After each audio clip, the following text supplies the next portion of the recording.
De invertir 4.800 millones de dólares. Ya se habían asignado 2.800 millones de dólares para el país y se adicionan 2.000 millones de dólares más para el sur sureste de México. Esto lo celebramos porque significa enfrentar el fenómeno migratorio atendiendo las causas. Siempre hemos dicho que la gente no sale de sus comunidades, no abandona sus pueblos, a sus familias por gusto, lo hace por necesidad. Si logramos que en el sur haya oportunidades de trabajo, que se tengan buenos ingresos, si hay bienestar, pues vamos a temperar, se va a poder resolver el problema de la migración forzada. El propósito es que la migración sea optativa, que siempre ha existido la migración desde los tiempos más remotos de la historia del mundo, pero que esta migración siempre sea optativa, no obligatoria, no forzada. Esa fue una muy buena noticia ayer. También nos informó el presidente de Nestlé de una inversión en Veracruz para poner una planta que procese café. Es una inversión de alrededor de 150 millones de dólares. Esta planta se va a ubicar en el puerto de Veracruz para procesar café, no solo para el mercado interno, sino también para la exportación. Se va a convertir en la planta que procese café más grande del mundo. Vamos a estar en condiciones de tener un mayor desarrollo en lo que tiene que ver con la producción, la transformación del café, más que otros países. Vamos a estar en posibilidades de adelantarnos a Brasil, que tiene el primer lugar en este proceso de industrialización. Otra información de ayer, pues es que revisamos el presupuesto y en efecto encontramos de que había una disminución en el presupuesto destinado a las universidades públicas y se rectificó, se va a corregir.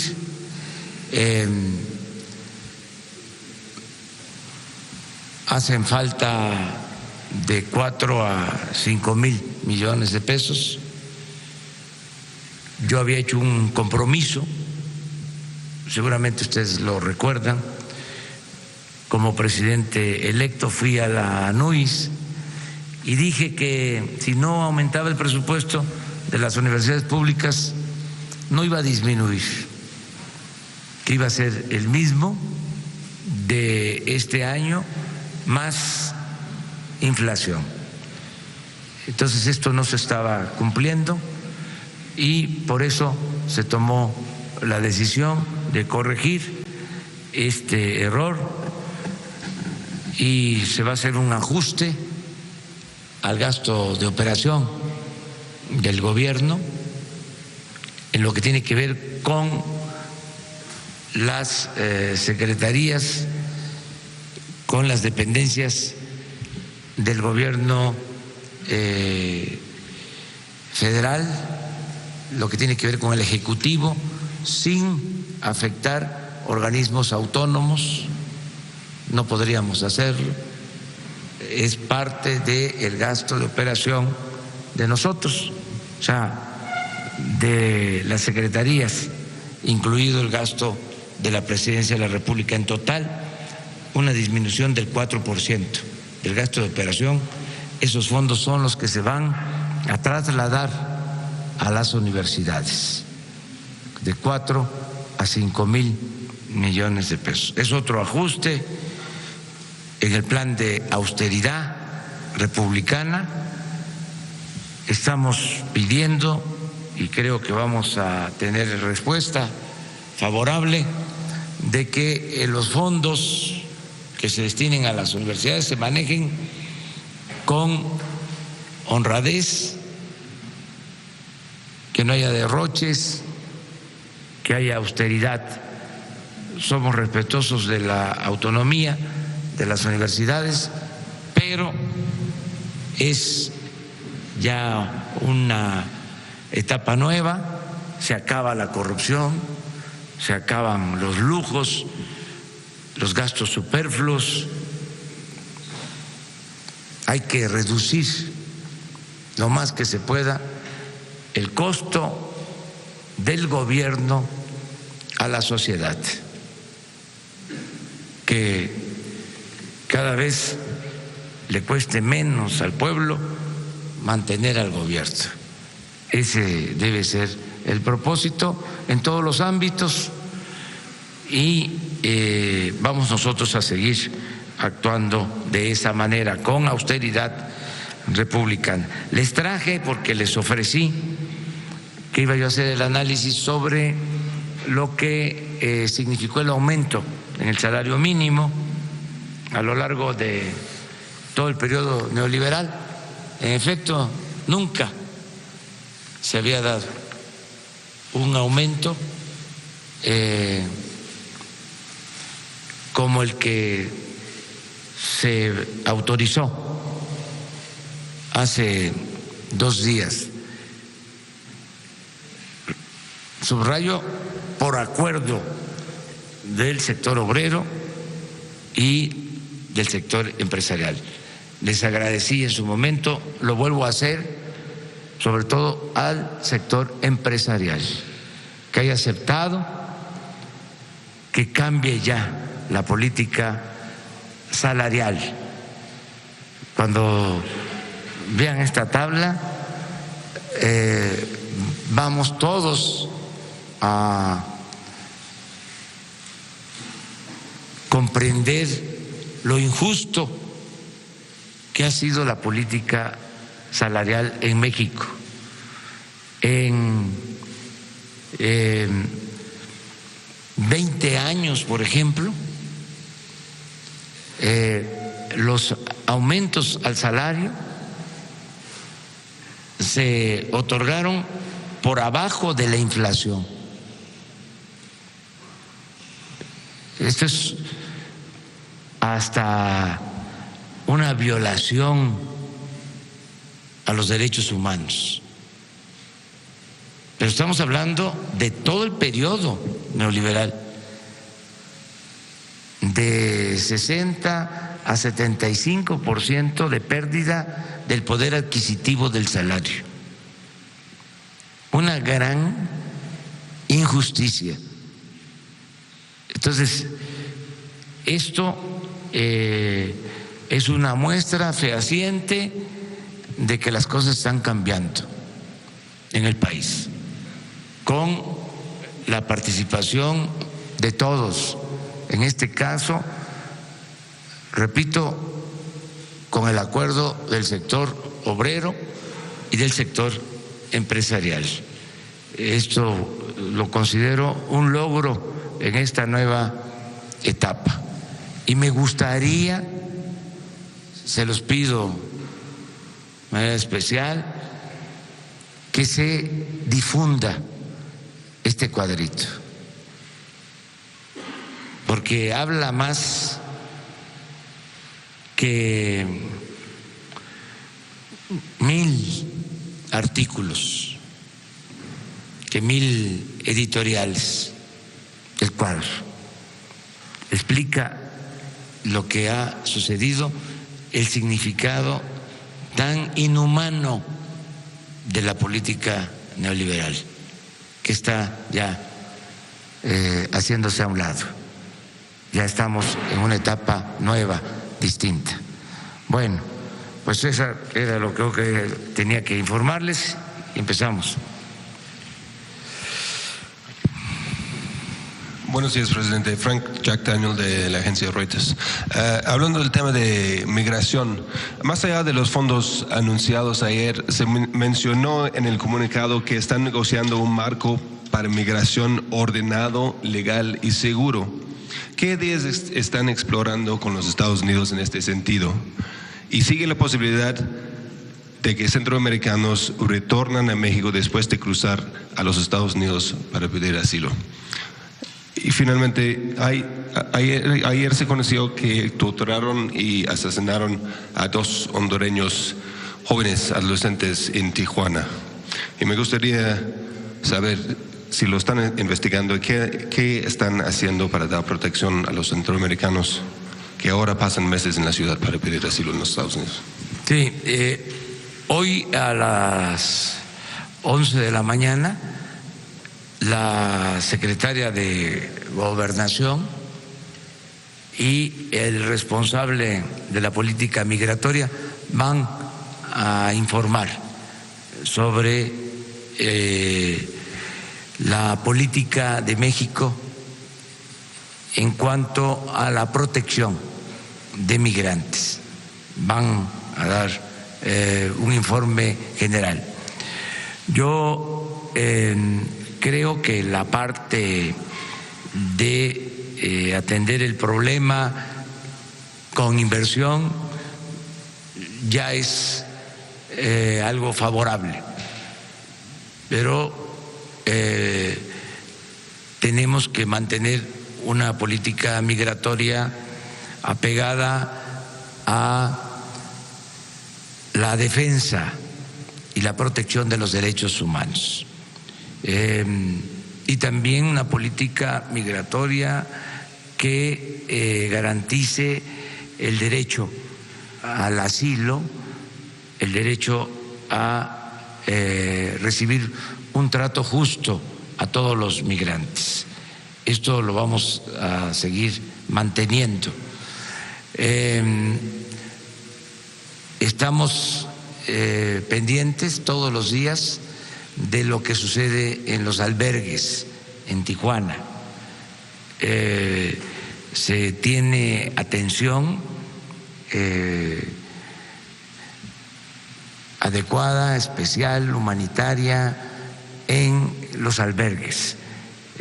Hay un albergue que estamos atendiendo donde hay alrededor de 2100 migrantes que están recibiendo alimentos, atención médica, protección. Hay otros albergues de la sociedad civil que también están siendo supervisados por nosotros para que se den todas las atenciones. Lamentablemente sucedieron estos hechos a los que hace mención de la pérdida de vida de 2 jóvenes. Se están haciendo las investigaciones. Hoy recibimos este reporte en la mañana, por eso mis reuniones diarias, y a las 11 seguramente les van a dar información sobre estos hechos. Sí,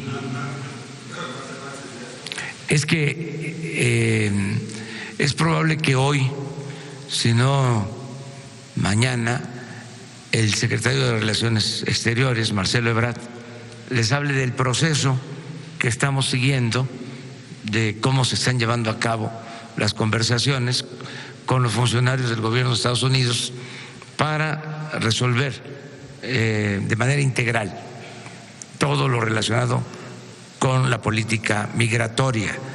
Vamos por paso. Se avanzó, reitero, en que se comprometan recursos para impulsar el desarrollo.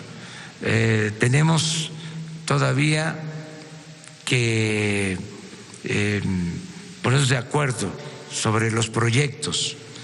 Tenemos todavía que ver lo de las visas de trabajo.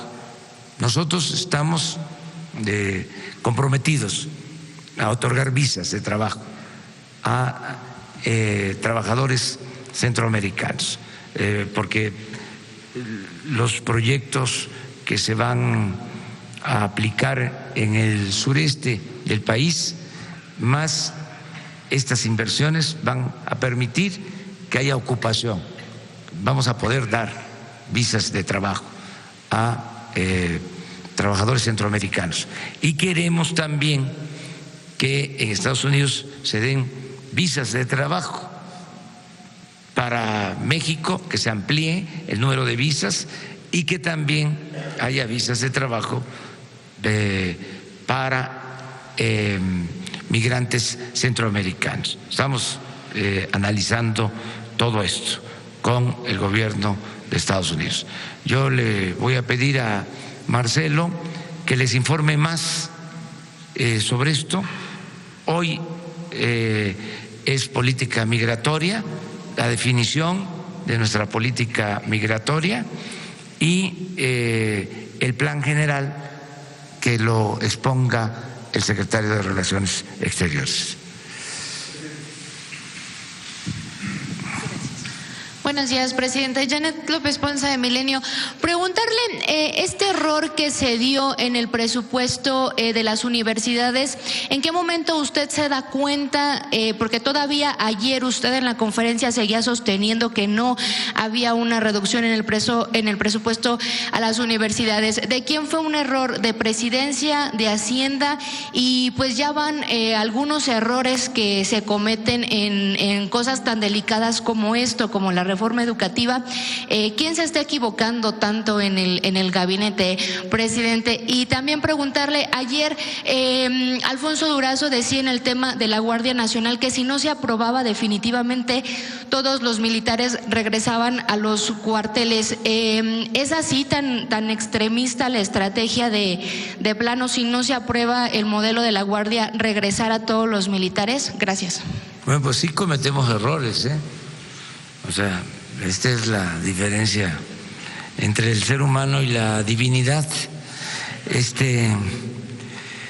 Sí cometemos errores. Lo importante es rectificar, reconocer cuando se cometen errores.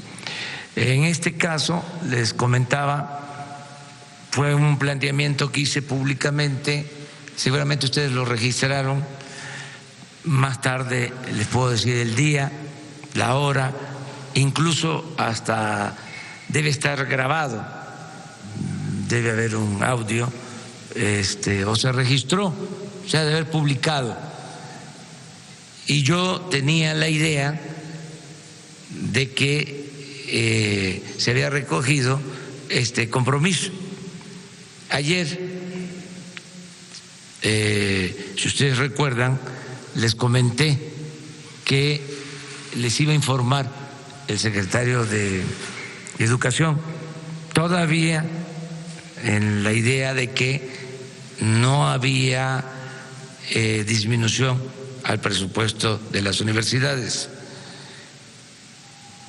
Como tenía que informarles el secretario de Educación, pues hablé con él, me entregó una información, luego hablé con los servidores públicos de Hacienda y coincidió de que en efecto hay una disminución en el presupuesto de las universidades. Entonces ayer mismo, como estaba en Hidalgo tratando el tema educativo precisamente, pues ayer mismo di a conocer que se enmendaba, se resolvía este problema, se corregía este error. Eso fue lo que sucedió. Acerca de la Guardia Nacional, decirles que es muy importante que tengamos este agrupamiento para garantizar la seguridad pública. Yo espero que los legisladores aprueben la reforma constitucional. Tengo confianza de que van a actuar los legisladores con responsabilidad, porque se requiere contar con más elementos para la seguridad pública. No se tienen elementos suficientes y el marco legal actual no permite que las Fuerzas Armadas hagan labores de seguridad pública.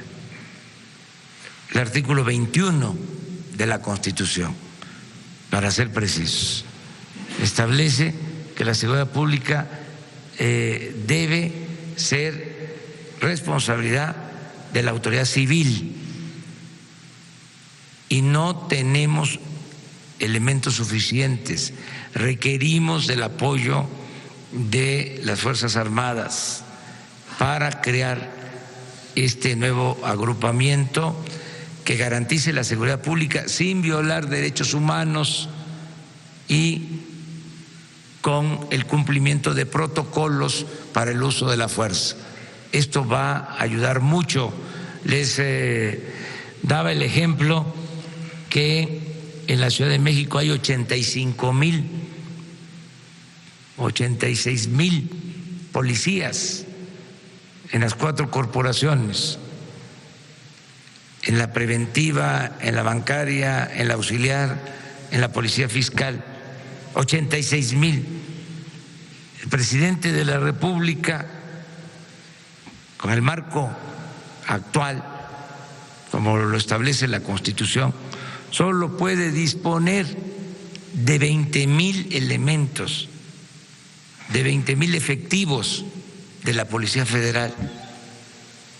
Entonces, ante un problema tan grave, necesitamos un agrupamiento de 120, 150,000 elementos y estamos buscando unir esfuerzos, voluntades, amalgamando la policía militar con la policía naval, con la policía federal. Es la estrategia que se está proponiendo para proteger a los ciudadanos, porque lo que han habido en los últimos tiempos son operativos. No ha habido una protección en el territorio donde vivimos. Son operativos en donde una determinada fuerza se desplaza y hace presencia, reacciona ante el desbordamiento de la violencia. Lo que queremos es que en 266 unidades territoriales exista permanentemente una fuerza de protección a los ciudadanos para garantizar la seguridad pública. Es que tendríamos que cumplir con la Constitución. No vamos nosotros a simular.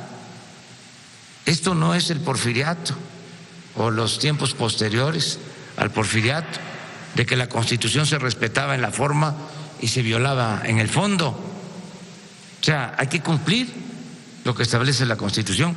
Por eso, de manera abierta, franca, estamos planteando la reforma a la Constitución, ya no seguirle dando la vuelta, seguir simulando. O sea, vamos a analizar las cosas como son, con realismo, ¿sí? Y vamos a buscar la manera de resolver el problema.